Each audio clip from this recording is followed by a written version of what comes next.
আমি একটা ইন্টারেস্টিং বিষয় দেখাবো, সেটা হচ্ছে আপনারা সবাই জানেন যে চাইনিজদের খাবার দাবার বিষয়ে একটা অন্যরকম বিষয় আছে।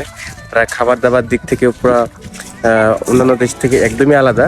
তো তারা এক ধরনের খাবার এখানে সমুদ্র পাড়ে খুঁজতেছে। আর বিষয়টা খুব ইন্টারেস্টিং, তারা সবাই দল বেঁধে এমনভাবে খুঁজতেছে মনে হচ্ছে এখানে কোনো সোনা দানা বা অন্য কিছু আছে। তো দেখাচ্ছি আপনাদের। এই যে দেখতে পাচ্ছেন একজন এসেছে, উনি মূলত একজন প্রফেশনাল। উনি হয়তোবা এই কাজটাই রেগুলার করে থাকে। শুধু উনি নয়, এখানে অনেক মানুষজন এসেছে যারা ঘুরতে এসেছে।